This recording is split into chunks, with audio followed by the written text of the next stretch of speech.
ശക്തമായ കാറ്റും മഴയും ഇടിമിന്നലും. കൊപ്പത്ത് പൂരത്തിനിടെ 3 പേർക്ക് ഇടിമിന്നലേറ്റു. വിളത്തൂരിൽ കിടക്ക നിർമ്മാണശാലയ്ക്ക് തീപിടിച്ചു. മരം വീണ് വൈദ്യുതി പോസ്റ്റുകൾ പൊട്ടി. തൃത്താല പട്ടാമ്പി മേഖലകളിൽ നിരവധി വീടുകൾക്കും നാശനഷ്ടം സംഭവിച്ചു.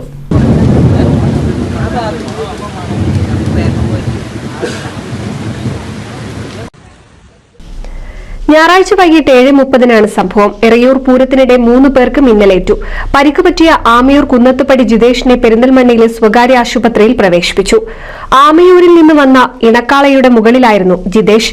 മറ്റ് 2 പേർക്ക് നിസാര പരിക്കാണുള്ളത്. വൈകിട്ട് 7 മുതൽ കൊപ്പത്ത് കനത്ത മഴയും ഇടിമിന്നലും ഉണ്ടായിരുന്നു. തത്സമയം തന്നെയാണ് തിരുവേഗപ്പുറ വിളത്തൂരിൽ കിടക്ക നിർമ്മാണശാലയ്ക്ക് ഇടിമിന്നലേറ്റത്.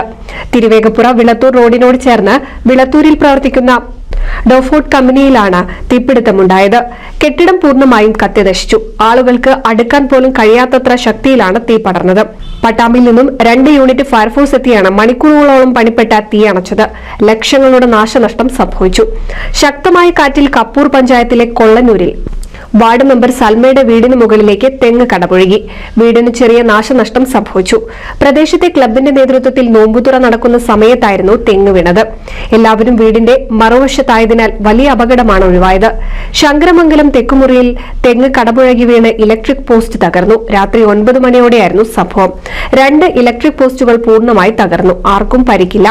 തൃത്താല പട്ടാമ്പി മേഖലയിലും ശക്തമായ കാറ്റും മഴയും ഇടിമിന്നലും ഉണ്ടായിരുന്നു. NCV news Thrithala. കേരളത്തിലെ number 1 broadband cable TV network കമ്പനിയായ കേരള വിഷൻ ഇന്ന് ഇന്ത്യയിലെ ആദ്യ 10 ബ്രോഡ്ബാൻഡ് കേബിൾ TV സേവനദാതാക്കളുടെ പട്ടികയിൽ ഇടം നേടിയിരിക്കുന്നു.